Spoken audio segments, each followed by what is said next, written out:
Good morning everyone, this is Mike. And this is Linda.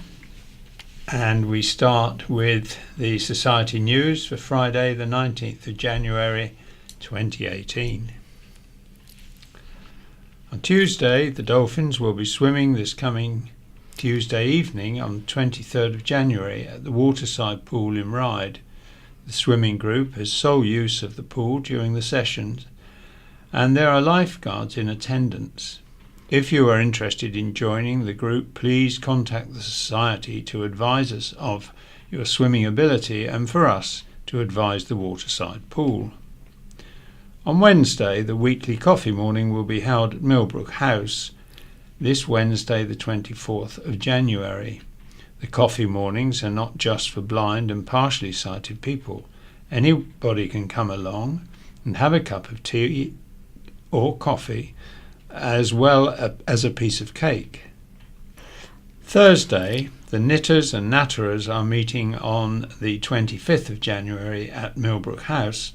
The group meets from 10:30 a.m. till 2 p.m. You can knit or just natter.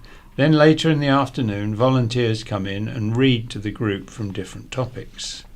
Friday, the Striders group will be meeting this Friday on the 26th of January, walking from Seaview to St Helens. The stride will start at Old Seaview Lane at about 10:30 a.m. with lunch afterwards at the Vine in St Helens at about 1 p.m. And any other news?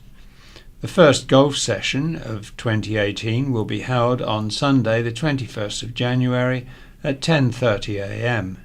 If you are interested in joining the golf club, please contact Laura Jasper on 52205 or enquiries at iwsb.org.uk. We are compiling the next edition of the Society newsletter. If you wish to submit an article, the closing date for entries will be the 31st of January. We will now be including photos in our newsletter. Please ensure you have the permission of the subject if you are submitting photographs with your article. Independent Arts, a charity on the Isle of Wight, run weekly Sing-About sessions across the island. Sing-About is a social singing activity and is open to all, even if you're not a budding Pavarotti. If you would be interested in joining a session or would like more information, then please contact Laura Jasper to register your interest initially on 52205 or enquiries at iwsb.org.uk. Age UK are running regular digital inclusion drop-in sessions in various locations across the island. The sessions are a social, relaxed atmosphere designed for covering small pieces of learning. For example, sending an email, taking photos, using the internet on your computer or your tablet or Apple device. For more information on the times and locations of the sessions, please contact Laura Jasper on 52205 or enquiries at iwsb.org.uk. And now for scaffolding news.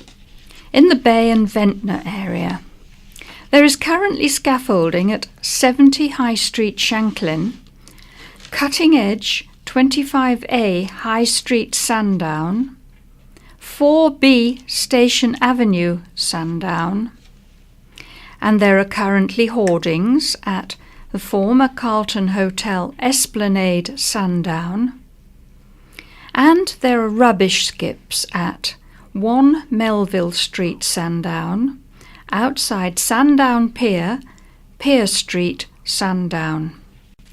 In the Cowes area, there is currently scaffolding at the Red Squirrel Shop and Bella, 73 and 74 High Street, Cowes, Max Aitken Museum, 83 High Street, Cowes, and there are hoardings at 70 to 73 Arctic Road, Cowes, and 93 High Street, Cowes. New rubbish skips are due at 42 St Andrews Street, Cowes, due on the 29th of January. In the Newport area, there is currently scaffolding at 38 Key Street, Newport, 18 Lugley Street, Newport, Domino's, 41 St James Street, Newport, on Bowling Green Lane, Readers, 33 South Street, Newport, Braunston House, Lugley Street, Newport. Forget-me-not, 69 to 70 St James Street, Newport, and new scaffolding is due up at 3 and 4 Holyrood Street, Newport, due up on the 29th of January. In the Ryde area, there is currently scaffolding at the Yarbridge, 99 New Road, Brading, the Star Inn, High Street, Ryde, 16 Cross Street, Ryde, 11 Well Street, Ryde, the Leather and Suede Shop, 21A Union Street, Ryde, Corner House, Church Street, Ryde, Seaview, and Abbury, Madeira Road, Seaview. And there are currently rubbish skips at Slipway, High Street, Seaview. This week's In Touch. In Touch in this week's episode, Mark Fielding talks to Peter Wight about his passion for radio. Mark owns internet station Ultimate Radio Experience and tells Peter about the process involved and the regulations governing internet stations. His wife Kerry gives her experience of trying to book Mark a tour of the ship Ross Revenge, which became famous in the 70s when it broadcast Radio Caroline. CEO and owner of Ross Revenge, Peter Moore, explains his reasons for having declined Kerry's request, stating safety concerns. Mark suggests blind people bring a sighted companion when they take the tour, with presenter Peter Wight and the producer Cheryl Gabriel. And we now move on to the Isle of Wight County Press. And our headlines start off with Homes planned for Norris Castle site. An exclusive peek inside Norris Castle was allowed this week, ahead of new developers are also planning to build more than 50 new homes at the East Cow site. Developers Uavend plan to turn the childhood retreat of Queen Victoria into a luxury 5-star hotel, creating more than 200 jobs, as well as building a new 53-house development on the neighbouring Spring Hill site. They also plan to convert the old farmhouse on the Norris site into housing. An earlier plan for a built conference suite and events venue has been scrapped. The castle, which Uavend bought in 2016 for £4.5 million, includes the bedroom the young Queen-to-be would stay in, which is marked with a plaster crown above the door. Packed with original features, it also includes a shower designed for Kaiser Wilhelm II, who was a frequent visitor, plus an old swimming pool and carriage entrance. Plans for the site have evolved over the past 18 months as public consultations, visibility studies and ecological and historical surveys have taken place. Uavend plans to restore the crumbling building and develop into a 17-suite hotel with a high-quality restaurant which will be open to the public, alongside woodland lodges, a spa and an outdoor events venue next to the castle, where marquees could be erected for weddings and other functions. The latest plan, which developers hope will be the final one before it is submitted to the Isle of Wight Council for approval, addresses concerns raised by residents. They had objected to any access being created via New Barn Road, but the new plan is to have access via East Cowes Esplanade through the Spring Hall site. The new homes of varying sizes will be built at the low density of 1 per acre. Eamon O'Connor, Managing Director of U of N, said the castle was of significant national importance, which after many years of neglect was in danger of being lost forever. He said, "We are absolutely delighted to be involved in the rebuilding of the beautiful Norris Castle estate and feel, as well as safeguarding the castle, our plans will rival anything in the south of England. In addition, our plans will give local tourism and jobs a real boost. We know there is a well-established community and it is important whatever we create fits in well. We now look forward to discussing our plans with residents during our consultation. Should anyone have any questions, they are welcome to contact the project team on 0800 319 6187. Built in 1799, the main castle has 15 bedrooms, a grand hall, a circular drawing room, and extensive cellars. A public consultation will be held at East Cowes Town Hall on March the 1st. Our second headline is 5 options for hospital changes. An extreme option to ship all hospital services to the mainland, apart from A&E and maternity, will go before health bosses, but they say the proposal is not safe and has no support locally.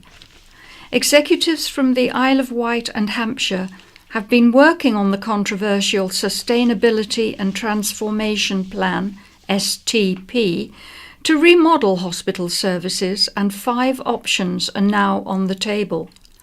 They range from doing nothing to ditching almost everything, but bosses have reassured the public there will be a middle ground approach. Michelle Legg, chair of the Isle of Wight Clinical Commissioning Group, CCG, said, "We are totally committed to making sure island residents have the same quality health care as mainland residents. I am aware of some of the options which have already been reported in the press. However, none of us are supporting shipping everybody off the island. You always have to look at all the extreme options. You have to look at doing nothing, and also the extreme of we'll just have a very minor A&E and minor maternity.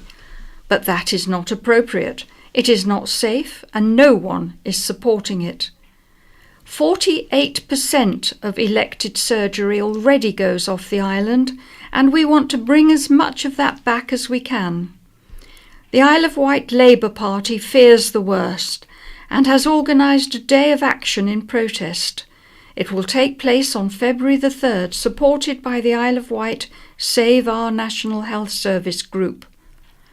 Labour parliamentary spokesperson Julian Critchley said, "Islanders should be appalled to learn of plans to strip all but A&E and maternity services from St Mary's. This puts lives at risk, as well as forcing sick and vulnerable people to travel to the mainland. It's disgraceful. It's even being considered." MP Bob Seeley said the option to cut almost all services was exceptionally unlikely to go forward.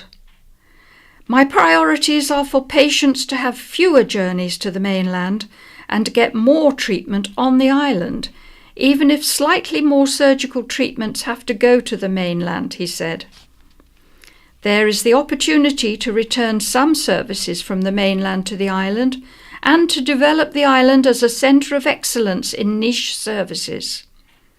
Steve Parker, clinical lead for the Hospital Services Redesign Programme, said his team was assessing whether it was safe to continue to provide services on the island, given it was difficult to maintain acceptable standards and staffing levels, but remained committed to retaining as many clinical services as possible.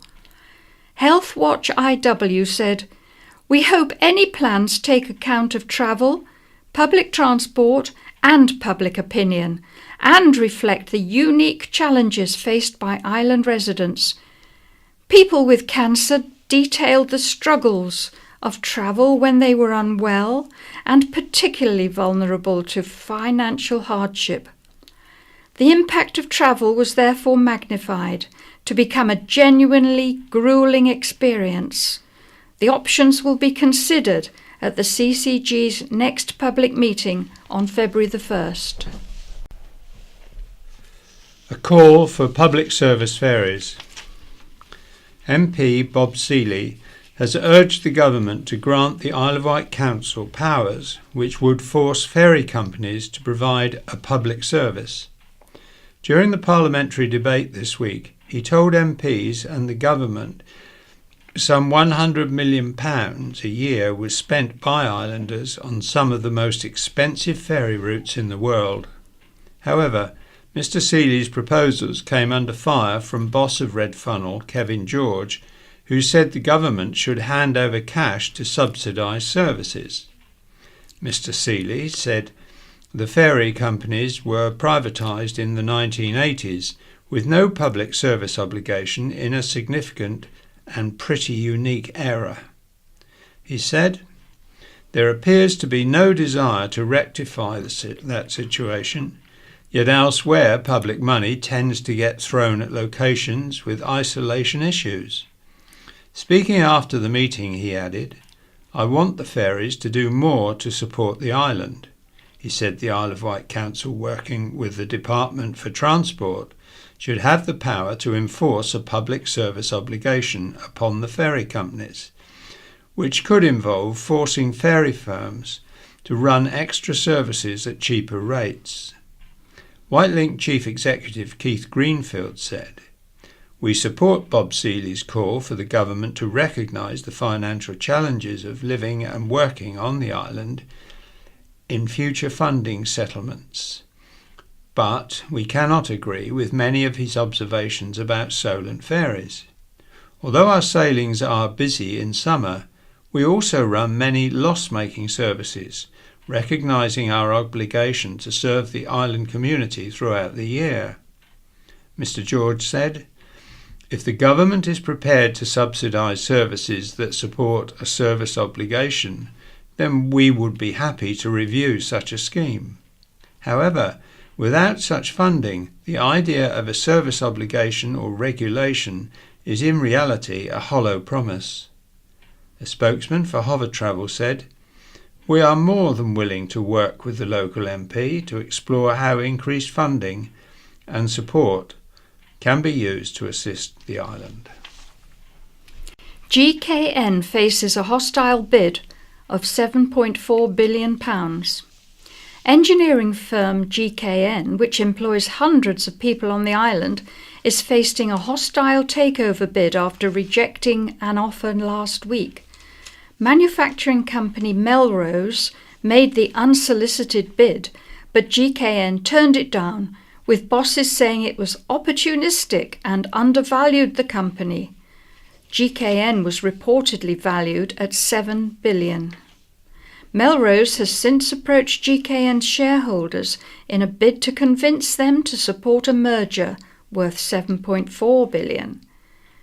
GKN has 160 manufacturing locations, including East Cowes, and employs 58,000 people across its sites. Neighbours object to alcohol licence. Neighbours have objected to alcohol being sold at the West Wight Alpacas Cafe in Wellow. An application for a premises licence until 9 p.m. on Wednesday to Saturday evenings throughout the summer is due to go before the Isle of Wight Council's licensing subcommittee next week. Neighbours Rosalind and Geoffrey Neary, Janet and Robert Chambers and Susan Scott submitted a joint objection on the grounds of prevention of public nuisance. They raised concerns about noise of people socialising outside during the summer evenings, disturbance to sleep and disturbance from additional traffic. They stated their properties were between 10 and 20 metres away from the restaurant and outdoor seating area. An email submission from neighbour John Hall raised concerns about public nuisance too. Michelle Payne of West Wight Alpacas agreed to stop selling alcohol at 9 p.m. on the advice of the police to allow half an hour drinking up time before the cafe closed at 9:30 p.m. This, combined with the restriction alcohol could only be consumed in a covered area facing away from residential properties, led council officers to conclude disturbance to sleep would be unlikely. Customers can already take their own alcohol to the premises, and it already operates as a tourist attraction with a cafe/restaurant, so it was said selling alcohol would not create additional traffic. Mrs. Payne said the neighbours in question were a small group of continual objectors, and she had tried over the years to interact with them. She said, "We cannot agree an alcohol licence would cause public nuisance. This is a restaurant setting, not a busy pub. Therefore, it is unlikely to attract rowdy heavy drinkers. Officers are recommending the licence is granted, with any additional conditions the subcommittee does reasonable and proportional." The licensing committee meets at 10 a.m. on Monday. Crossing council car park could cost £1,000. Residents and businesses could be charged up to £1,000 to get to their properties through Isle of Wight council car parks. And it wouldn't just apply to cars. People could be charged simply for walking through a council car park to get to their front gate. If people refuse to pay, the authority is threatening to block off their access. Following a survey of council car parks, around 200 properties have been identified where residents are to be charged an annual fee of between £150 and £200, with business owners charged between £250 and £1,000.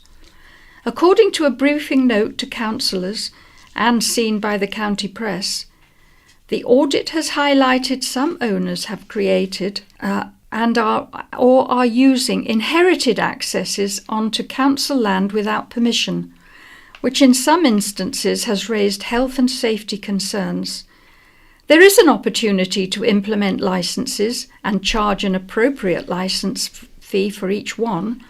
This has the potential to generate a considerable increase in revenue. The news was met with anger from residents of Ash Road, Newport, whose homes back onto the Coppins Bridge car park. One said, "I know a lot of people who live here who just use the rear access. I don't see how the council can do that. Surely I have a legal right to get in and out of my own home." Another resident, Lou Smith, 24, said, "It's ridiculous. I would not pay it, not to use my own back gate."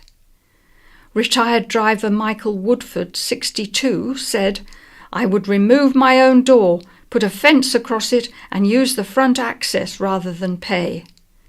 Of the 200 access points identified, just 6 have an existing agreement with the council where fees are paid. Homeowners and businesses will not have to pay if their access has been in continuous use for 20 years or more. MP makes case for extra £6.4 million for the island. The Isle of Wight should receive an extra £6.4 million to make up for decades of government underfunding. MP Bob Seeley said in Parliament this week. At a Westminster Hall debate called by Mr Seeley, he told MPs the funding system was prejudiced against the island. He said government recognition of that disadvantage would not set up a precedent, but it would help the island demonstrate its unique status, especially as Scottish islands receive extra cash. Citing a 2015 study by the University of Portsmouth, he said the extra cost of providing local government services, the island factor, was £6.4 million. The study found it cost more to conduct businesses on the island, and there were further costs associated with dislocation, the physical and perceived separation from the mainland. Mr. Seeley said the fair funding formula was due to be implemented in 2021, and the government had previously agreed to take the island factor into account. He said, "This is not some special pleading, but when government write the rules, they do not seem to take the island into account." In response, Minister Rishi Sunak said the Provisional Local Government Finance Settlement had earmarked £132 million for the Isle of Wight in 2019-20, up from £127 million in 2015-16. He said the 4% increase was double the national average, and the island could raise extra revenue by keeping its business rate income. He agreed to meet Mr. Seeley, council and university representatives to discuss the findings in more detail. A lorry broke down and was stuck next to the floating bridge in East Cowes, causing traffic disruption on Wednesday evening. Police officers directed cars off the floating bridge via Ferry Road and through Red Funnel's marshalling yard during the incident at around 6:30 p.m. The lorry got stuck on the corner of Castle Street and Ferry Road as it tried to turn sharply and broke down. The floating bridge was operating as normal for foot passengers, but not vehicles, while the lorry was recovered. The road was reopened at around 9 p.m. Carillion had jail contracts on the Isle of Wight. The collapse of Carillion, which has gone into liquidation, leaves HMP Isle of Wight without one of its major contractors. Carillion worked in partnership with the Prison and Probation Service, employing staff to deliver facility management services to the prison estate. After running up debts of around £1.5 billion and failing to reach a deal with its lenders and the government, it has gone into liquidation. The failure of the UK's second biggest construction company means the government has stepped in to provide funding to maintain public services. Carillion maintains approximately half of the UK's prison. At HMPIW, it is understood Carillion managed the delivery of several services on site, including mechanical and engineering, grounds maintenance and pest control. It was also the Ministry of Justice's, that's the MOJ, contractor responsible for maintaining the roads of the prison estate, which, as previously reported by the county press, have been left to fall into disrepair. Heidi Bruman, aged 50, of Albany View, said, "The potholed roads still have not been touched, and neither has the lighting. Nothing has been done. We only have one street light working in Albany View, and the old cement lampposts are falling apart, so they look awful, but are also dangerous. A big chunk of cement could just fall on top of you." Carillion has not managed this estate and has not done anything they said they would, so I am glad they are out, and let's hope something can now get done. For us, it's a glimmer of hope. The guidance from the MOJ is prisons should continue to run as normal and maintenance will continue. Cabinet Officer Minister David Lidington announced the government will continue to deliver all public sector services and provide the necessary funding following the insolvency of Carillion. He said, "We understand some members of the public will be concerned by recent news reports.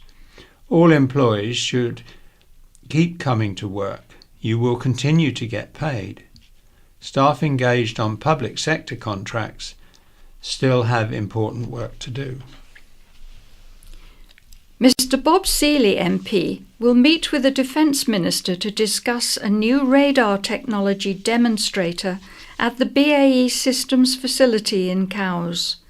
Speaking at the Commons, during a defence debate, he said the government must develop world-class equipment over the next 50 years. He said, "I will seek a meeting with the Minister to a complex radar technology demonstrator at the BAE site. It produces all the radars for the carriers and Type 45 destroyers. If we want our own indigenous radar capability, we need that demonstrator soon." Paying a tribute to IW reservists, he added, "The reserve unit on the Isle of Wight was saved thanks to the remarkable work of Captain Richard Clark and Acting Sergeant Matt Simon. It is individuals who are saving units from closure." Supermarket plan upheld by Council. A decision enabling 2 supermarkets to be built next to Asda has been upheld, despite warnings it will damage local shops and businesses. The Isle of Wight Council Finance Cabinet member, Councillor Stuart Hutchinson, used delegated powers to vary the option on the land at St George's Park, which developer South Coast Leisure, that's SCL, has agreed to buy from the council for £350,000. SCL, which owns the adjacent Newport Football Club site, told the county press it intends to submit a planning application for a trade and retail park, including one Aldi or Lidl type discount supermarket. The council scrutiny committee had called for a rethink, urging Councillor Hutchinson to suspend the decision until any planning application was determined. Labour councillor Jeff Brodie, who led the challenge to the decision, raised concerns about the impact on independent shops and warned the £350,000 would be seen as a bribe if the council varied the option. To include supermarkets as well as non-food retail and light industrial use before a planning application was considered. But Councillor Hutchinson refused to back down and said at last Thursday's Cabinet meeting he had not changed his mind. He said the planning process was a lengthy one and he wanted to secure the income for council coffers as quickly as possible. No evidence had been presented to show a new supermarket would damage other businesses, he said. I recognise the fears expressed by some members of the scrutiny committee, but believe the proper place for their concerns is during the planning process, he added. Councillor Brodie said the episode highlighted the ineffectiveness of the Cabinet and scrutiny system. Cabinet has consistently ignored adverse scrutiny recommendations over the 12 years I have been a member, so I am far from surprised at Councillor Hutchinson's remarks. In this case, they have put the needs of the developer over the needs of the county town and the wishes of local people, he said. Equipped with only a map, compass and stopwatch, wartime pilot Mary Ellis delivered around 1,000 aircraft to the RAF, from Spitfires to Wellington bombers, and now she has been granted the freedom of the Isle of Wight. A presentation to honour 100-year-old Mary, the last surviving female member of the Second World War's Air Transport Auxiliary, was held at Wednesday's full council meeting. We girls were not even allowed radios because the bombers and fighters were using them. Some were flying back with severe damage, Mary said. It was dreadful sometimes delivering the bombers.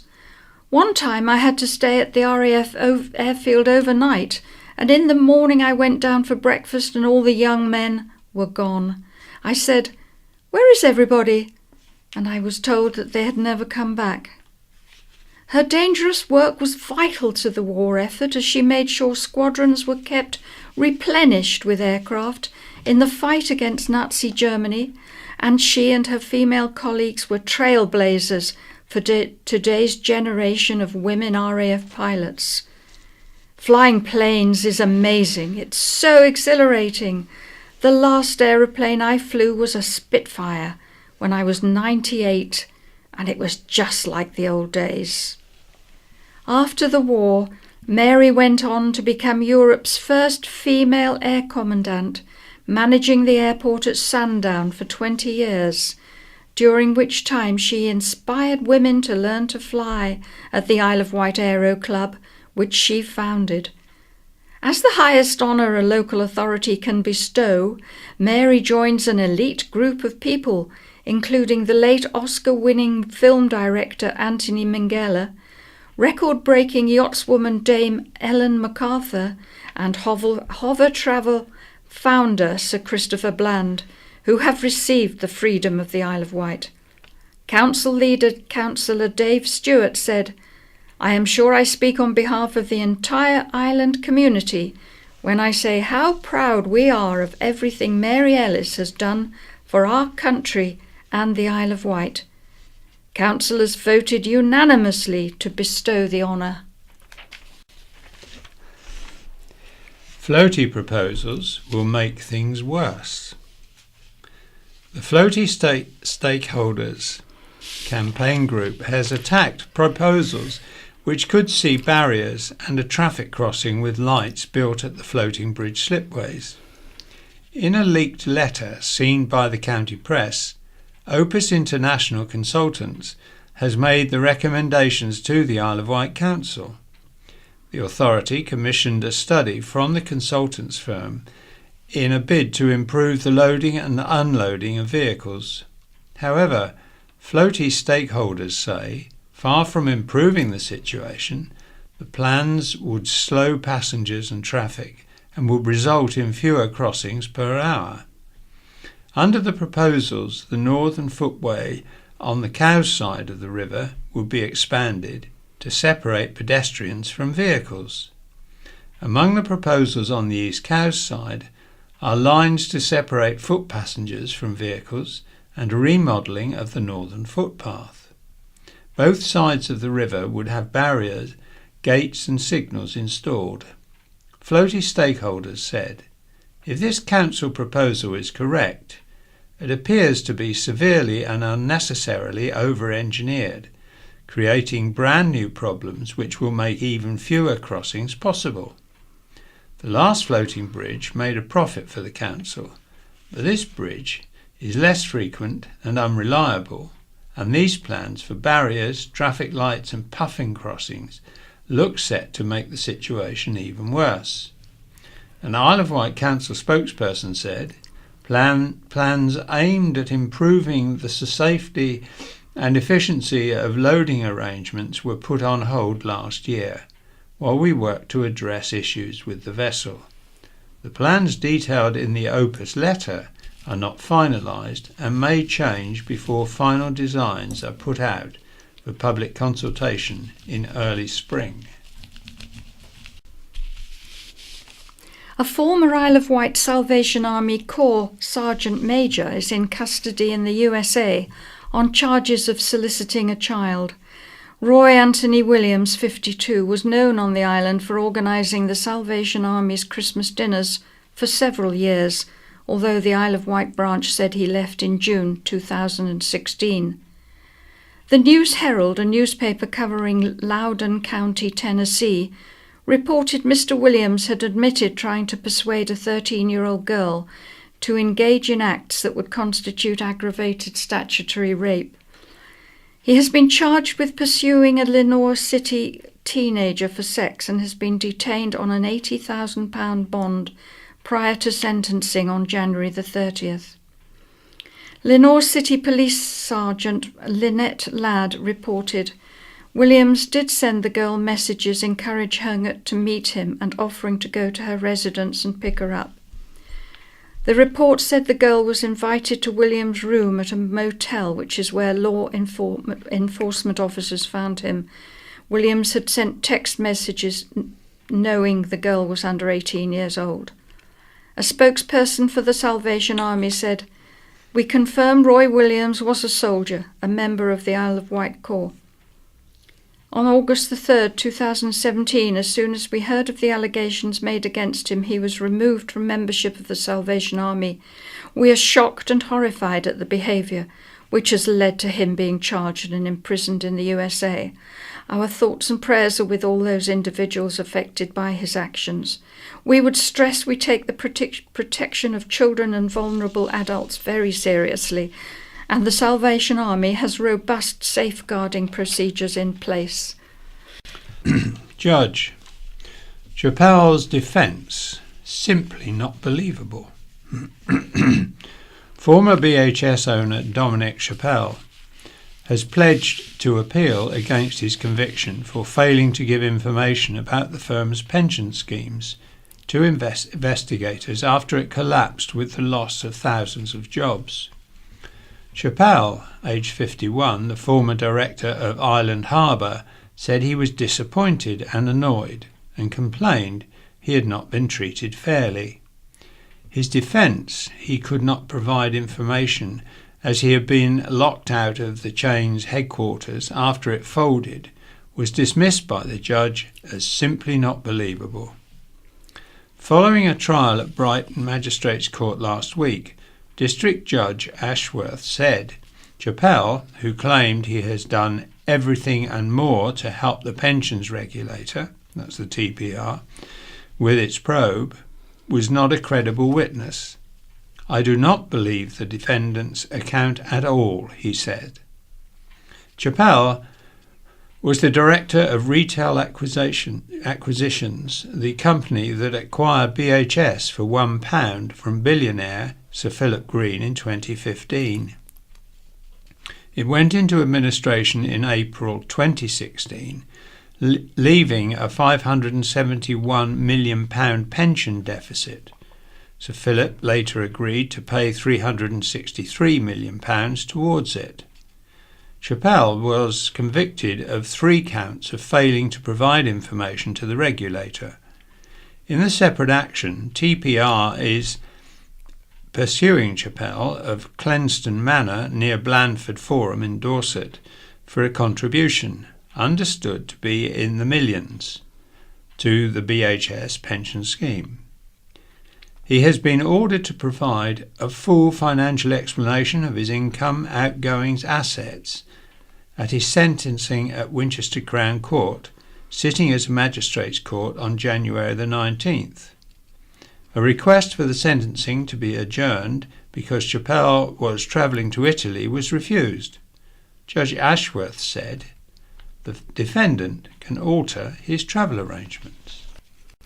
Candice Whitewood had her most dramatic haircut in 5 years, so other little girls can feel like a princess too. The 12-year-old's long hair, which fell below her waist, was chopped by 18 inches by Chelsea Askey of the Hair and Beauty Centre Ryde.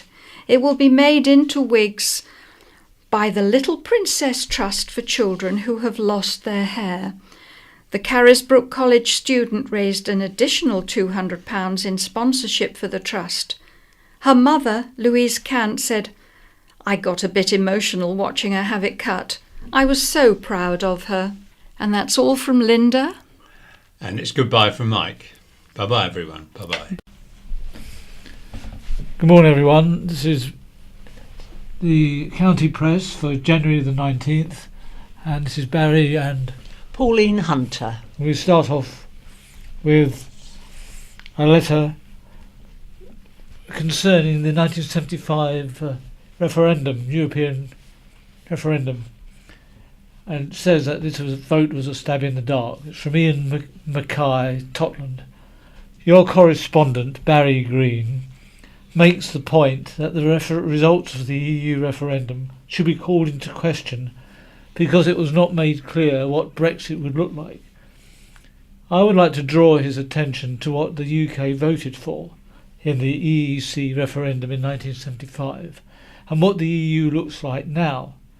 Despite what some people have claimed, the EEC was not presented just as a trade agreement and customs union. Other issues discussed at the time related to security, European funding for UK industries and regions, and aid to developing countries. But these were vague goals rather than strict competences. Roll the clock forward to the present day. The EU now has a policy monopoly on customs, competition, fishing, commercial and trade. it has shared competence but can override the member states on social, economic, social and regional cohesion, agriculture, the environment and climate action, consumer protection, transport, energy, public health, research development and space, security, justice and overseas aid. The EU also has co-decision making for industrial policies, culture, tourism, education and vocational training, sport and civil protection. According to the European Commission's website, there are only 3 major policy areas where the EU has no part in the legislative process: economic policies, employment and social policies. A world apart from the EEC's powers in 1975, it seems abundantly clear to me that in 1975 the people of the UK did not know what they were voting for. I would also like to add as a reminder that in 1975 only 43.3% of the electorate actually voted in. So it would be fair to claim that the referendum of 2016 was righting an historic wrong. This letter is about Hampshire County Council, also known as HCC, and it's from R. Hards of Whippingham, and the heading is "One Rule for Hampshire?" The Isle of Wight Council Cabinet meeting last Thursday demonstrated both one of the best aspects of our local democracy in action and one of the worst. At the November Cabinet meeting, I asked a question, and for reasons best known to the officers concerned, they chose to misquote me in the draft minutes. Once I discovered the draft minute was wrong, I protested to officers, but to no avail. Nevertheless, when considering the draft minutes for approval at their recent meeting, the Cabinet saw this injustice for what it was and corrected the minute. The correction demonstrated local democracy at its best. However, it then became clear as the meeting continued that the Director of Children's Services, Steve Crocker, was failing in his duty to give the Isle of Wight Council the best possible advice. In his Hampshire County Council HCC role, Mr Crocker has introduced a policy to reduce the number of children in HCC's care to 31 per 10,000 children in the general population. This will save HCC some £17 million in a full year and improve life for Hampshire children and their families. This is a good policy proposal for many reasons, but fundamentally, anything that saves the council money and delivers a better outcome for children must be adopted. If it is good policy for Hampshire, then it seems reasonable to expect that he has proposed the same policy for the island. However, when asked about implementing this policy here, it became clear from Councillor Paul Brading's answer that Mr Crocker had neglected to do so. Mr Crocker's failure shows a huge lack of respect for island children's welfare and a total disregard for the cost to island council taxpayers. But, more importantly, it exemplifies one of the worst aspects of local democracy. To function efficiently, councillors must be given the very best advice their directors can offer. Mr Crocker's failure to do so brings into question his ability to act as the Isle of Wight Director of Children's Services. A rather sad letter from A. Vincent of Ryde. I would like to thank the kind lady who called my husband when she found my daughter's cat, who had been run over in Colthorpe Road, Ryde, on December the 16th. The callous person who left this beloved cat dying on the road must have stopped, taken his collar off, undid the address capsule and seen the fact that he was diabetic, then drove off. We do not know the lady's name, but she wrapped the cat in a towel, phoned my husband, waited until he came, and later phoned again to ask if he were okay. My daughter raised whiskey from a kitten. She had to inject him with insulin twice a day. She is devastated, as we all are. He was a gentle, loving, ginger and white cat. Christopher Jenkins from Cowes writes this letter. The heading is "Heartfelt Thanks to the National Health Service." At a time when the NHS has been getting a lot of bad press, I feel obliged to make known my own life-saving NHS experience. My heart attack was on November the 5th, and I've just now been signed off by the cardiac consultant at St Mary's. He said that having examined my latest echocardiogram and ECG results, etc., he was astonished. The readouts had given no indication at all that I had even suffered a heart attack, and the only reason for this could be the short time between the attack and the angioplasty treatment in hospital. There would be no need for me to see him again. Events on that November morning had been as follows. The road ambulance reached my home in Cowes in 7 minutes. The paramedics called the air ambulance and then took me to St Mary's helipad, where 5 minutes later the helicopter arrived and took me to the QA hospital at Portsmouth. On arrival, I was taken straight into theatre, where the consultant and his team were waiting for me. Within what seemed like minutes, the blocked artery was located, a stent fitted, the remaining arteries checked out, and I was taken to a recovery ward for my sole occupation, which incidentally had panoramic views over Portsmouth and the Solent.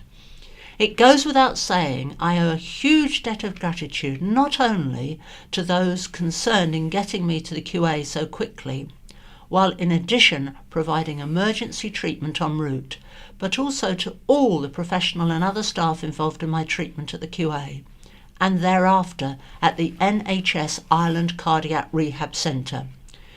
If you have the misfortune of having a heart attack, then in my experience, the island is not a bad place to have it, thanks to the NHS and our air ambulance.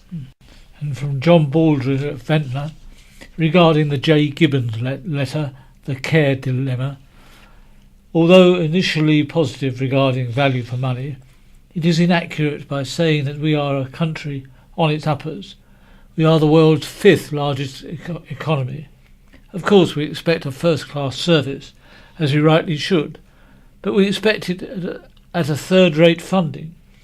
We have a similar situation with Dean Francis's letter, same issue, about policing. We should all be making a fuss so the NHS, schools, police, local authorities, etc. receive the funding that they need, not the funding the government thinks the bare minimum to survive on. We are rich, but so much of our wealth is in rich people's hands. 2 tax cuts for higher earners since 2010, and lots of this in tax havens. Recoup this money, and we can have decent services again. Letter from Derek Moore of Binstead. Headline, Squirrels require the correct diet. I make reference to the 2 articles on the red squirrels in Sarah Dover's garden. Sarah is very privileged to have the island's precious native squirrels visit her garden. However, I would like to respectfully offer her some sound advice. A diet of too many peanuts on their own is definitely not good for red squirrels, as it causes a deficiency in their bone structure.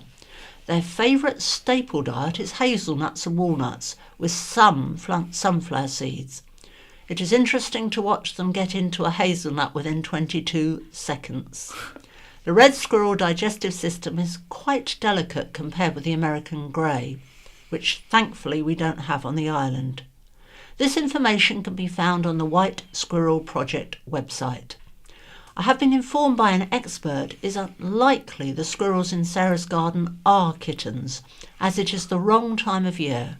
I hope this advice will help in keeping her squirrels healthy. And from Wren Ascot of Vauxhall, could somebody explain to me how the average Isle of Wight resident is to fund another council tax rise? Do people realise between 18 and 25% of our council tax goes to funding council pensions? It has been suggested by the year 2025 the percentage of funding could rise to 30%. Surely they should join the real world and pay for their own like the majority of us. This is not sustainable. Why should we all be suffering from cuts to services to fund pensions? This is from Martin Cave of Rookley, writing about the by-election for the Isle of Wight Council in Central Ward, and the heading is Ireland Reeling. So, we have the names of candidates from the four main parties who will be contesting the first local election of 2018 for the Central Wight Ward. It was also interesting to read the letter from Stuart Blackmore, chair of Ventnor Labour Party, promoting their candidate and stating Ireland Tories have treated Central Wight residents with disdain, contempt and arrogance. Labour, the Greens and the Lib Dems will to an extent treat Central Wight residents similarly. They will all want to claim to protect this beautiful ward, but all four candidates are members of parties that support mass immigration, while Ireland is still reeling under John Prescott's Concrete the South Cosh, for which we still have to find homes for approximately 20,000 more people. And 100 years, this is looking back, 100 years ago, January the 19th, 1918, Yarmouth was bombarded by a German raider. The fire lasted about 5 minutes, with some 20 shells falling in the town. 3 people were killed and 10 injured. The material damage done was not serious. There was mixed war news this week. News reached the island 19-year-old Private G. Moth of the Royal Fusiliers died of wounds received in France. Meanwhile, the family of Lieutenant Corporal W. Horsford, who had been reported missing on the Western Front at the end of November, received a card stating he was well, but a prisoner of war in Germany. Rifleman Frank Young died in a hospital in Gaza after suffering from malaria for several weeks. He left a widow and 3 children. 75 years ago, January the 23rd, 1943, Ventnor had its 5th and most serious air attack on Sunday. The bomb cut through St Boniface Villa, doing much damage and ricocheting into the back of a wireless shop before exploding on the lawn. There were 7 fatal casualties as 2 bombs were dropped in the main street. One fell onto the lawn of a house, wrecking it and killing 2 of the occupants.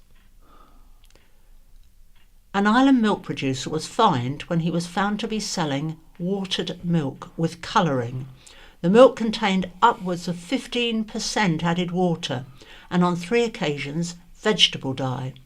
The man was fined £21, £878 in today's money. And 50 years ago, January the 20th, 1968, a party of officials from Jersey visiting the Isle of Wight for a week was so impressed by the fire service they decided to model their new Channel Island station on the one at Bembridge. Jersey's one station was found inadequate to cover the whole island, and the party was sent to inspect the Isle of Wight systems at the recommendation of the Home Office. A Cowes company built a 42-foot yacht in an attempt to make a solo non-stop voyage round the world in the summer.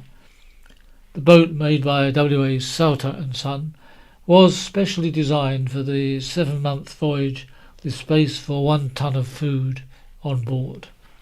25 years ago, January the 22nd, 1993, an ambitious £2 million scheme to give rides Tatty Esplanade Station a much-needed facelift was announced this week. The plan aimed to be in place by 1994 and featured an open piazza leading to a new bus station. Although supported by councillors, the development hinged on funding. An urgent review of the island's contingency plan for dealing with major oil pollution was launched.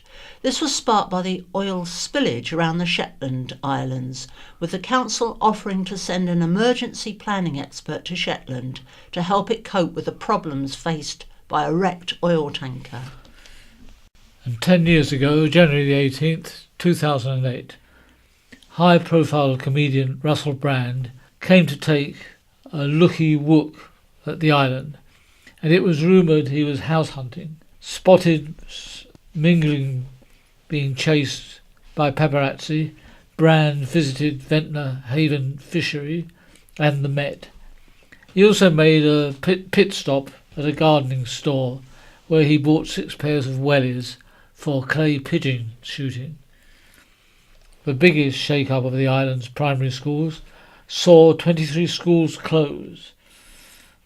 Whichever option was chosen by councillors, all island schools were to effectively close, with some reopening on the existing site, others on new sites, and some to remain permanently closed.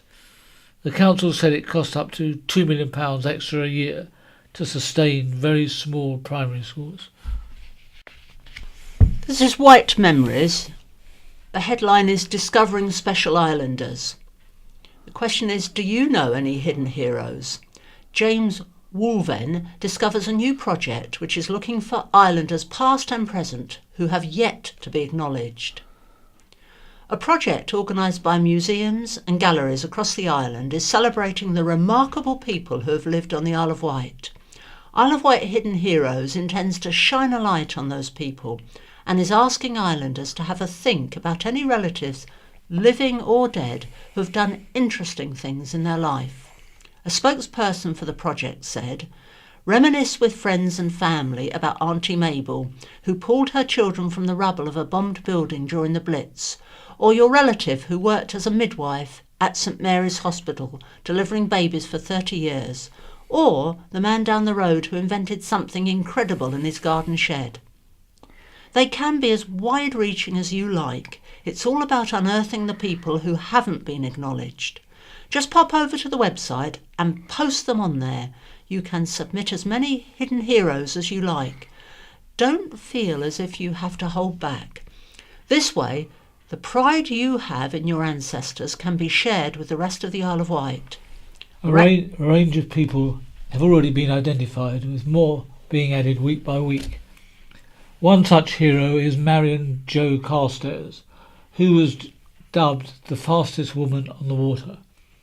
Jo Carstairs was an openly gay female powerboat racer who lived on the Isle of Wight in the 1920s.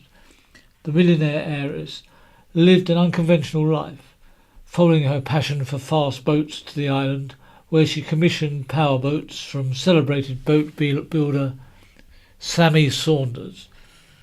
Breaking 1920s gender stereotypes, Jo threw herself into the hugely dangerous sport. Determined to be the fastest and the best, she invested considerable amounts of money into developing powerboats. Prior to powerboat racing, Jo had served in the First World War with the American Red Cross, driving ambulances in France, and did the same later in Dublin with the Women's Legion. In 1920 she set up an all-women car hire and chauffeuring service with other female service drivers called X-Garage. She lived a wild and eccentric life, with lovers including film stars Marlene Dietrich and Greta Garbo. Another island hero identified by the project is Julia Margaret Cameron, who changed the world of photography and has inspired generations of photographers.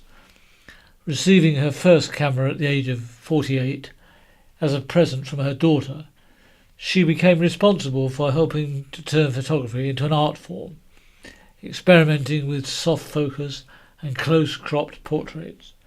Her photographic career was short, spanning 11 years, from 1864 to 1875, and at that time her style of photography was not widely appreciated, the soft focus style being seen as poor photographs. She found more acceptance among artists of the time than with her photographs. The pioneering and inspirational artist produced most of her photography on the island at her home, Dimbola Lodge. She moved to Freshwater after visiting friend and poet Alfred Lord Tennyson in 1860. A further Isle of Wight hidden hero is the Reverend William Fox, who discovered more species of dinosaur than anyone else in the UK, with many named after him. His amateur contribution to paleontology is unrivalled, with more than 500 fossils donated to the Natural History Museum.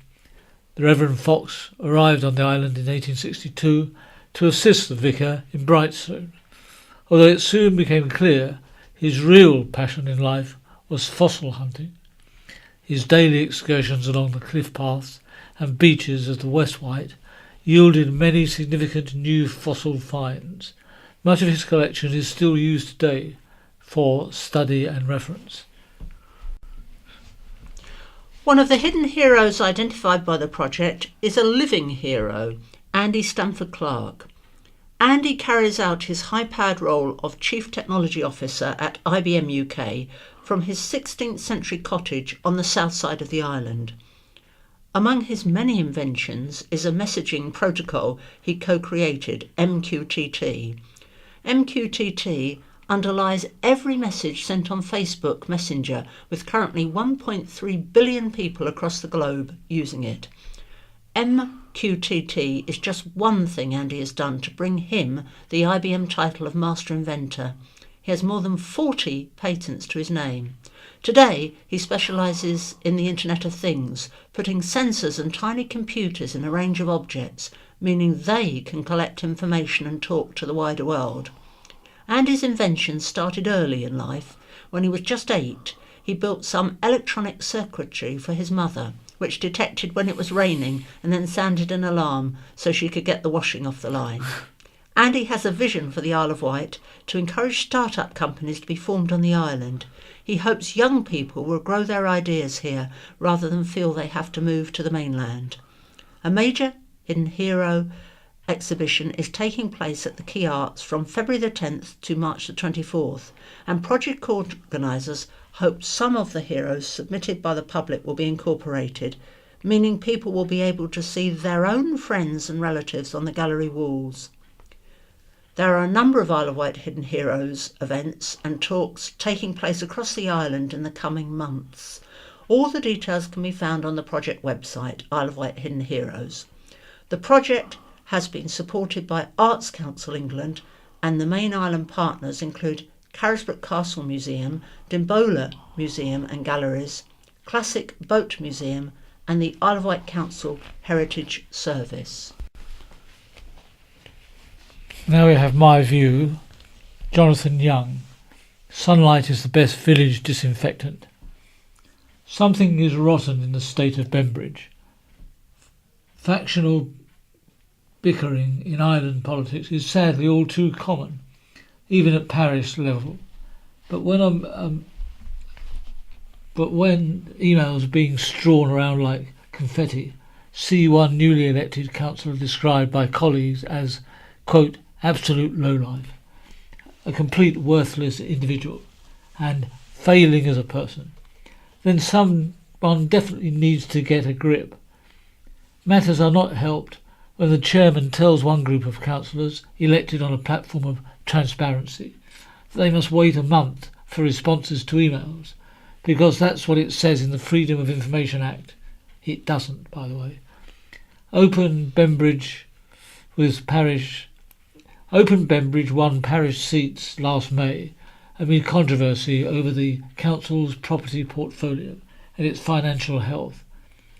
Largely as a result of defects, their numbers have shrunk to 4, and those 4, and only those 4, have now had their access to parish resources restricted.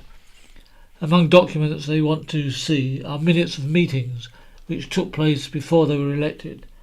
This is a legal right of everyone, not just councillors, under local government legislation on pain of a fine. There seems little excuse for a delay of the day, let alone a month, in providing them. Scrutiny of a council's past activities is an entirely legitimate activity, however uncomfortable for some. This is precisely why decisions are supposed to be meticulously made and public records of them retained. Shocking then that a great deal of personal nastiness is being directed towards those deemed to be rocking the boat, in particular towards one man recuperating, or trying to, from very serious surgery. The Standards Board for England once policed councillors' conduct, and would certainly have had something to say about what's going on in otherwise idyllic Bembridge. But on board but the board was abolished under the 2011 Localism Act and redress for those for whom the democratic system has broken down. Whether councillors or not, it is now woefully inadequate. On the island, an Isle of Wight Council legal officer would oversee a cumbersome process to decide whether anything untoward had happened, and if it had, in this particular case, promptly turn the matter back over to the very people in the thick of it, for them to decide how hard to slap each other's wrists. It's a perfect mechanism for the tyranny of the majority to entrench itself. You couldn't make it up. No internal discipline appears to have been exerted on those dishing out the insults, and nor does any seem likely. So we're struck with sunlight as the best available disinfectant, which may well have been in the minds of electors when in May Open Bembridge all but swept the board. I wish Open Bembridge well in their persistence, and if there's a plausible explanation for those awful comments, I'm sure we'll all like to hear it. The second Open View article by Jonathan Young is headed Selective Austerity. How distant the financial crisis of 2008 seems. The markets are at record levels and the rich are getting richer once again, partly thanks to cuts to inheritance tax, which will soon see the first £1 million of a well-off couple's estate untouched. The less privileged, however, must wait a while longer. Isle of Wight Council budget savings aimed at saving £7.5 million because of cuts in core central funding may land 600 vulnerable adults using the council care packages with an extra £1,400 annual bill. If austerity ever was a necessity, it's now a political choice. Those of us prepared to speak up for those 600 people, whether or not we have £1 million to leave to our kids, should be asking our politicians how they square that choice with common decency. And then we have an article by Hugh Wright, which is titled Tuning into the Tracks of Our Years. So, what would you go out to? All things bright and beautiful, or always look on the bright side of life? How great thou art, or my way? Abide with me, or over the rainbow? More to the point, what have you already chosen for the loved ones in your life? I'm talking about funerals. Not a cheery subject, I'll admit, but something I have to do regularly in my job, and something we'll all take part in sooner or later. I'm the vicar of Ventnor and Bonchurch, and have been taking funerals for 30 years. In the early days, I could expect to take 100 in a year, and once did 4 in a day, but now maybe it's just 2 or 3 in a month. Back in the late 1980s, there would always be one hymn, usually 2, most commonly used: The Lord my Shepherd, Tune Crimond, and Abide with me. I do still get asked for hymns, but more frequently for music tracks from the past 70 years. So everything from Vera Lynn's We'll Meet Again to Ed Sheeran's Supermarket Flowers. I am fortunate enough to have been granted a period of study leave, a sabbatical, from my parish duties. And as part of this, I am looking to research the spirituality of popular music, or to put it more simply, the way popular music, whatever your taste, has in recent years replaced hymns and spiritual songs as giving meaning to our lives. These are sometimes called tracks of our years. I sometimes feel I carry 2 songbooks around with me. I have the songbook of all the beautiful hymns and worship songs I have sung, continue to sing, and regularly choose to be sung week by week in my churches. These are very precious to me, yet as a child of the 1960s, I also grew up with another songbook containing songs by the Beatles, Bob Dylan, Simon and Garfunkel, and many, many artists since. Many of these are also very dear to my heart, as I lead funerals, especially that part where the deceased coffin is borne out by the family to the accompaniment of his or her favourite song. I see how much this music means to people. In the crematorium, the family doesn't usually want to leave until the song is finished. I would love to hear from some of you. What pop songs have you chosen for your loved ones? And what would you want for yourself? What do these songs say about them or about you? Do they put into words what you feel about life? Or are they just pretty tunes? Do you feel there is such a thing as the spirituality of pop music? Or, do you feel that this whole trend lacks dignity? And do you wish people would stick to the hymns and spiritual songs when laying someone to rest? If anyone would like to email me at hughwright59@gmail.com, I'd be happy to hear from you. And this article is headed Bright Future for Homeless Youngsters. It's by Megan Baines and it's a behind the news article. When teenagers fall through society's cracks, the foyer is somewhere they can get a safe bed for the night. The Ride Centre, run by Sovereign Housing, is the largest of 4 places on the island helping homeless youngsters.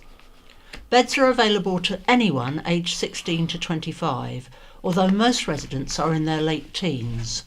Foyer manager Matthew Bell said, "The very nature of the support they need means they tend to be in their late teens. By the time they reach their late 20s, they have things together a bit more." The scheme receives up to 100 referrals a year, and Matt estimates more than 80 people pass through the system annually. Residents can stay for 2 years while they are given support with welfare benefits, independent living skills, and are supported back into education. The foyer has 9 flats and each contains 5 ensuite rooms and a kitchen. There is also a residence lounge where residents can watch television and play games, a gym and several training rooms. Matthew said, "We have training with computers for online courses, activities, job searching and job applications. We work on very small but achievable things, just getting into a healthy daily routine and having the key skills in terms of budgeting, washing and making the bed can be helpful. We want them to be more resilient and more confident." Robin Skelhorn, 19, and Zach Capon, 21, have both lived at the foyer since last summer and both were made homeless by family circumstances. Robin was made homeless on her 18th birthday but said she wasn't ready to move into the foyer. "I moved to Cambridge but wanted to return to the island. It's my home. I didn't really have a purpose or a vision at the time because I went between 4 places within the space of 6 months. After returning to the Isle of Wight, she made contact with staff at the foyer." Robin began an apprenticeship in health and social care in January and hopes one day to work in a care home which specialises in disabled elderly people or autistic children.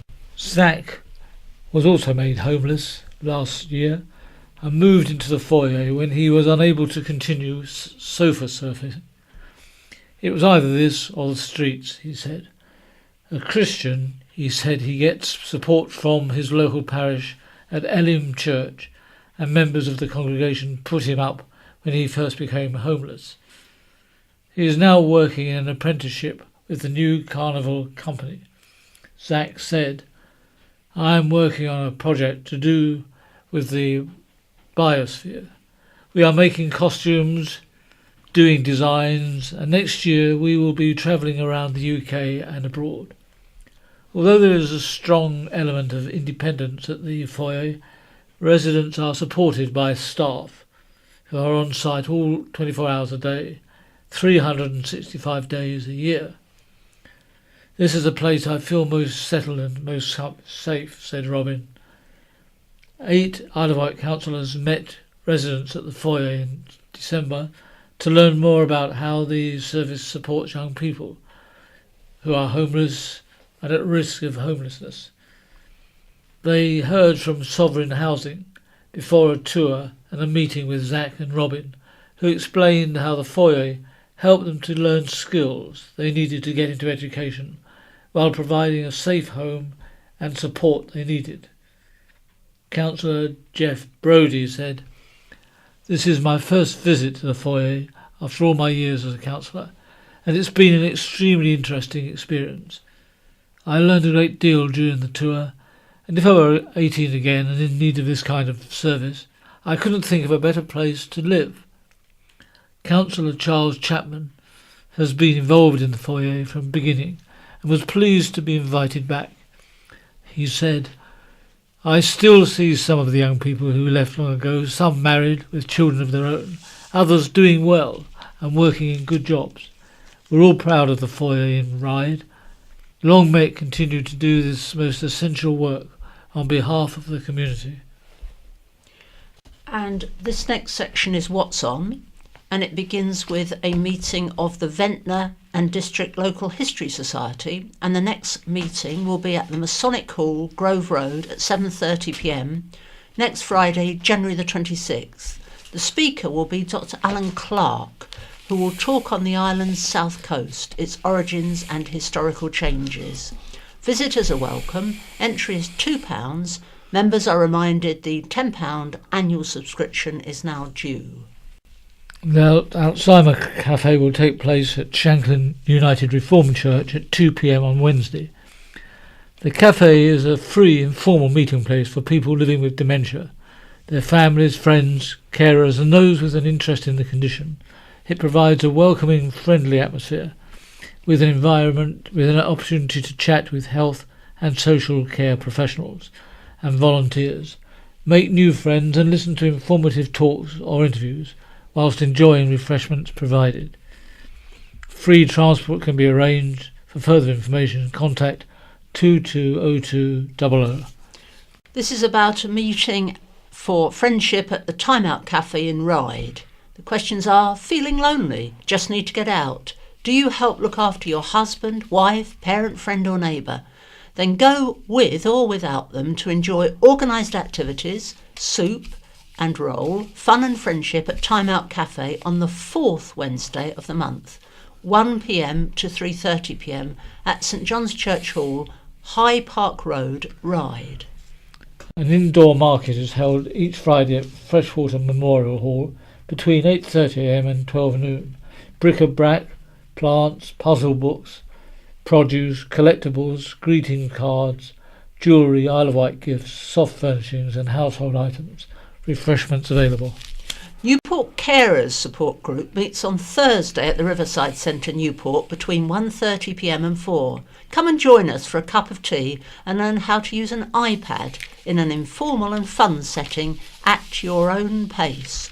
Bring along your own iPad if you would like to learn more, or one can be loaned to you to take home. For more information, contact 533173 or just turn up on the day. And calling all new musicians, how would you like to play the Isle of Wight Festival alongside Liam Gallagher, Depeche Mode, The Killers and Casa Bjorn? The festival has teamed up with promoter Hot Vox to launch the New Blood competition and find a talented new band or artiste to perform at this year's festival. Festival boss John Giddings said, "There are so many great unsigned artists out there, so this is all about discovering them. It's fantastic to give new bands and new talent the chance to play at one of the biggest festivals of the summer. It really is a once-in-a-lifetime opportunity. Every band in the country should be putting themselves forward for this. The competition is open to artists and bands throughout the UK. All artists have to do to register is submit an original song they feel best represents them. Only the best submissions will go through to the live rounds, where artists will have the chance to perform in front of a panel of music industry experts. The judge's decision, coupled with fans' votes, will determine who makes it through to the grand final at the O2 Academy, Islington, on May the 27th. Acts who can mobilise their fans stand a great chance of getting through, as the artist or band with the most votes at www.hotvox.co.uk/artists will be fast-tracked straight to the final. The Isle of Wight is at Sea Close Park, Newport. between June 21st and 24th. Return of rock and rollers to the island. Rock and roll combo, the Dolomites, formerly the Toledos, will be returning to the island to perform a series of gigs this summer. The band, popular with island audiences for its authentic sounding 50s and 60s renditions and looks, will kick off their mini tour at the King Lud Ride at 8:30 p.m. on Friday, June the 15th. The Dolomites will also perform an acoustic set at the Blenheim Ventnor from noon and a show at the Anchor Cows at 8:30 p.m. on Saturday, June the 16th. The tour will conclude with spots at the Bandstand Ventnor from noon and at the Village Inn Bembridge at 8:30 p.m. on Sunday, June the 17th. Entry to all gigs is free. And Ride Citizens Panel to meet. A Ride Citizens Panel will meet on Thursday, February the 1st, to discuss the development of the town. Formed by Ride East Isle of Wight councillor Michael Lilly, who described his ward as Development Alley, given more than 1,000 new homes had planning permission. The residents panel will invite developers, council officers and Island Road representatives to meetings. Councillor Lilly said that developers have to undertake consultation on large-scale developments, but after planning permissions are granted, often do not speak further to local people. I want to see improved communication so there is more consensus on these developments and how they will go forward. The topic will be the Penny Feathers development. The venue is St John's Church Hall, High Park Road at 7 p.m. And there will be a Burns night at Ventnor Winter Gardens. Dust off your tartan and grab your bagpipes. Ventnor Winter Garden is holding a traditional Burns night supper. Over 9 clans will be represented at the evening on Thursday. The evening will begin at 7 p.m. with a dram and bagpipes, followed by cock-a-leekie soup, leeks, chicken stock, barley, and a haggis parade. The main course is a smorgasbord of Scottish flavours, including haggis, neeps and tatties, followed by cranachan, whisky, honey and raspberries. The event, emceed by Anthony Churchill, will include traditional songs such as Skyboat Song and Auld Lang Syne. Guests are encouraged to dress in tartan with Highland accessory. Booking is essential. Ring 857757. Yes, and it's goodbye from Pauline. Goodbye from Barry, and wishing you a very happy weekend and hope it's not going to be too chilly for you. This is the BBC. This is In Touch, the magazine programme for people like me who are blind or partially sighted. I'm Peter Wight. Thanks for downloading this week's edition. Good evening. It's hardly surprising that blind people love radio. After all, it's a medium which could have been invented for us. And now more and more people are turning that enthusiasm into an all-consuming hobby, maybe even a potential job. We also look at the disappointment when you can't get to visit one of the key historic sites of your radio enthusiasm.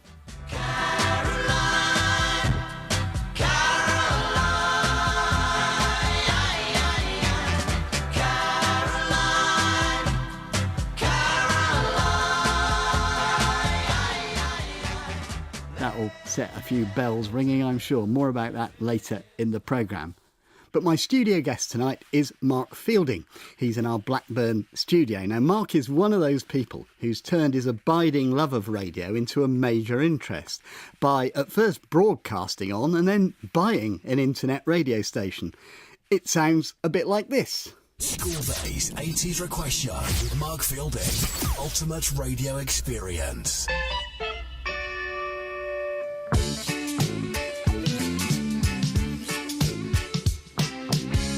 Well, hello, good evening. I'm back. Hooray, the School Days 80s Request Show's back.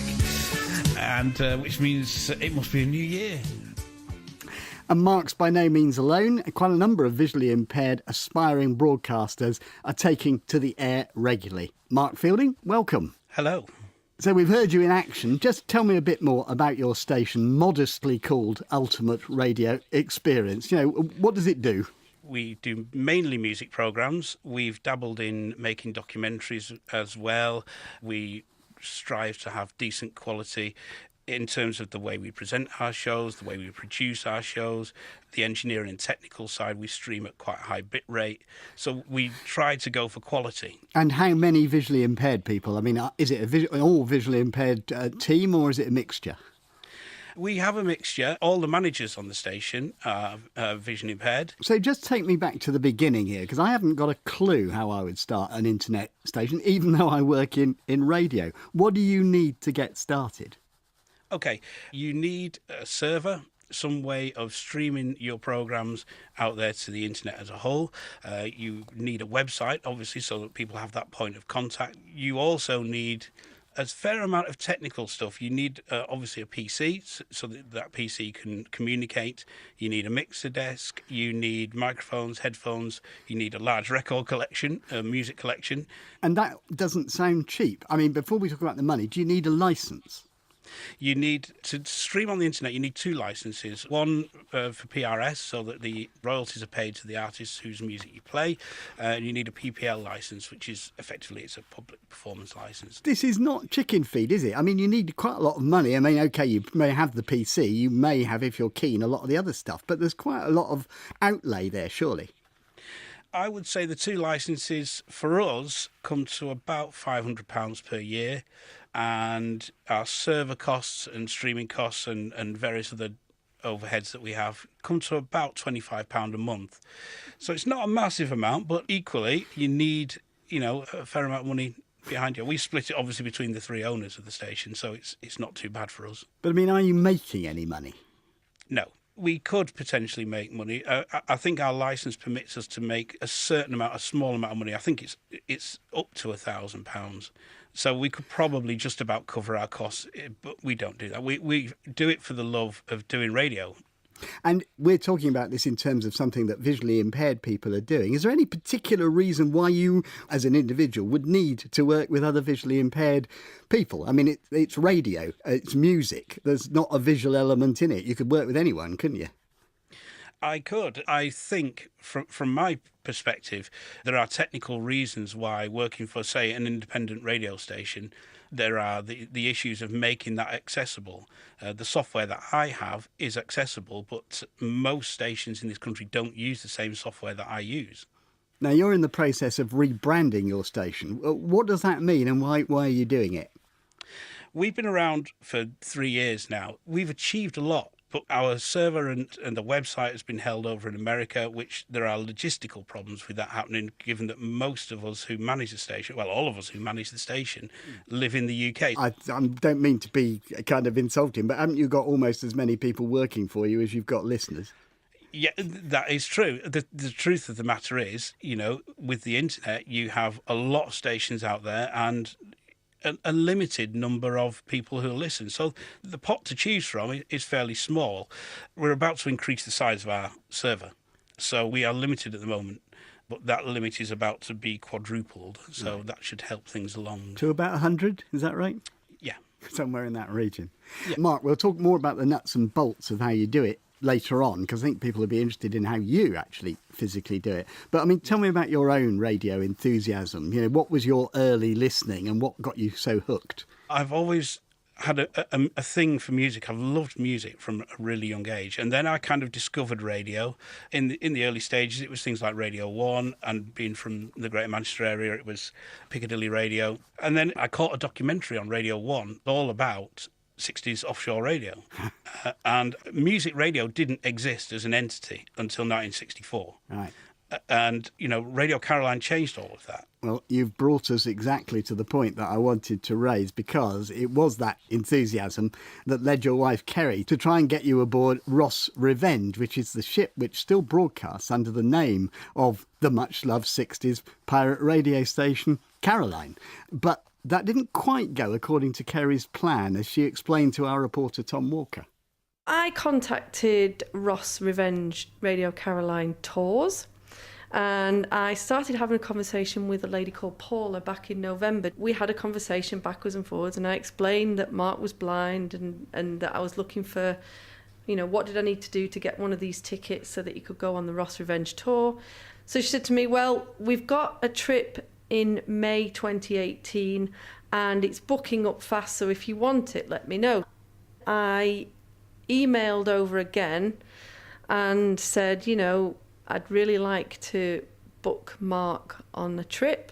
And they said, really sorry, but we have taken the decision that we don't think it's no longer appropriate for blind people to be on this ship. What justification did they actually provide for making this decision? Did they explain it in any way, or did they just say it was owing to safety? Initially, they said it was because they were fully licensed and their insurance did not cover blind and partially sighted travellers. It's pure discrimination. I mean, we've got blind sailors. We've had sailors out there for, I'm sure, Paralympics. I'm sure I'm not wrong about that. And there are people I know that used to go sailing regularly and they're blind. I mean, we've been on outward bound trips. We've been up to the lakes and we've been kayaking and all sorts. There's never been any issues with insurance and going on the water. Ships can be quite hazardous places. There are trip hazards, there's sometimes step ladders, and, stairs can be uneven. Do you not think there's any justification in what they say? I understand why, but equally, and I appreciate, because the way the format seems to work is that one person is responsible for taking around a group of people. And so I get it in that context. They probably think, that would be quite hard to cope with, especially if you've got another group of people. Why not just say, we can't take you around? Perhaps the answer would be, you are allowed to come, but you need to bring somebody with you who is sighted, but would be able to give you that extra support that we would struggle to give you because we're in a group. I mean, this is what they do in Disneyland. How would you like this matter now to be resolved? People make assumptions. Whether we're disabled or not, we're as unique an individual as every other person out there who does not have a disability, quote unquote. And I think they do have every right to ask these questions because they need to ensure that our safety, we're safe. But equally, just to say, no, you're not coming because it's too dangerous. How do they know? So, Mark Fielding, the surprise didn't actually eventually come to fruition. How did you feel about that? Obviously, I was disappointed. I felt very frustrated. I felt that people were making assumptions about my capabilities or otherwise without actually asking me a question, or in this particular case, asking Kerry a question. Well, we did think that needed some kind of explanation, and I'm delighted to say that we're joined by Peter Moore, who is the current CEO of Radio Caroline, still broadcasting off the Essex coast. Peter, can we get Mark on Caroline? We have tried to operate over the years using good common sense. But unfortunately, we had a situation a few weeks ago where 3 either blind or partially sighted people arrived in a group, feeling that they had the ability to make their own way around the ship. But we could see that in fact they didn't. But we did transport them to the ship. We invited them on board. We put them in the common room or mess room, and they had the same degree of hospitality as the other visitors. The issue was that one of the party particularly wanted to go into the on-air studio, but unfortunately this was at the top of a very steep staircase which was soaking wet at the time. And you bear in mind, ships move, and we just didn't want, frankly, to injure anybody. So our view was to let them experience as much of the ship as we reasonably could on a main level. But this has now developed into a bit of an issue, and we're looking into what could be done about it. The thing is, Peter, you seem to have made a blanket rule after what was an unfortunate experience, and that's the problem, isn't it? That, Well, no, it isn't. We haven't made a blanket rule at all. We've had an incident, and we're looking into the implications of it. But Kerry's application was refused to go on board. That sounded like you'd made a decision. Well, Kerry made her call to book and received her call to say, I'm afraid we can't accommodate you, just as we were looking into the implications of what had happened. There was a time when Radio Caroline had no insurance whatsoever, and we just took our chances, but I'm afraid those days are over. I have £10 million of the public liability cover. As much as we like to modify the vessel to make it safe for everybody, it's a working deep-sea trawler. It wasn't made at any point with any consideration for safety. it was made to do a job and earn a fortune. Well, should anybody be looking round it in that case? Well, there are parts of the ship which I wouldn't advise a sighted, fully able-bodied person to go to for that particular reason. And I've injured myself on the ship. Accidents can happen very quickly, and I have to tell you, when an accident does happen, the whole atmosphere changes. Now, but of course, as well as insurance to check, which of course you're perfectly at liberty and right to do, there's also the issue of anti-discrimination legislation. Well, I don't have a right to check my insurance. I have an obligation to check my insurance. There is also laws about giving people equal or equivalent access to entertainments and public places and services. But this isn't a public place. This is a privately owned ship. We invite people on as guests, but on our terms. Now, I mean, don't preempt me here. I am looking for a way around this. Right. I tell you what, can I mean, Mark is here and is a keen, you've heard his how keen on radio he is. Mark, what would you like to say to Peter? I'm encouraged to hear for a start that Peter is looking for a way around it. I would be prepared to speak to Peter at any time and offer any guidance or support as regards vision impaired people going on to the ship. I felt at the time that there wasn't a process, and that, like you, Peter, it felt to me like it was a blanket decision. I accept that that's not the case now, and I accept that that Peter is looking into it. So thank you for that, Peter. But Peter, you've had the courtesy to come on, Peter Moore, so I take it you would like an amicable solution. Can you fix it, do you think? Well, I mean, listen, it's all a matter of attitude. If people come with a reasonable attitude and discuss it, then I'm equally reasonable back. Can we get Mark on Caroline? That's the real thing we're asking. Well, I mean, it's an interesting thing because I think there was that famous American disc jockey called Wolfman Jack who said radio is the theatre of the mind, which it is. It means different things to each listener. More than that, in the case of Radio Caroline, because it is so iconic and it's always been a mysterious thing over the horizon, it does cause people to wonder just what's going on out there when they hear the music and they hear the person playing the music, to wonder what their life is like and what their living conditions are like.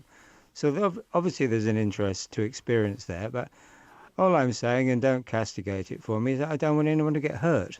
And I'm not going to apologise if I accidentally tip someone down a 15-foot ladder onto a concrete floor. But you are looking at it. This whole conversation would take on a different aspect, I assure you. OK, Mark, hopefully you're still encouraged by that. We are assured that they're looking at a way of doing this fairly. At this stage, that's all I would ask for. Well, we will follow this with interest. Peter Moore, thank you very much for coming on the programme. So, Mark, I mean, you run a full-on radio station. Why not just, as many people seem to be doing nowadays, just produce podcasts? Cheaper? Easier? It is, but I don't think it's as much fun. I love radio. I love making radio. I love producing. I love presenting. I love the engineering side of it. And in our style of radio, you have to do all of that. I mean, you're quite fortunate, Peter. You have a producer, you have engineers, and that's brilliant. That is superb. However, I love all of that. I love all aspects of radio. And in doing what I do, I get to do all of that.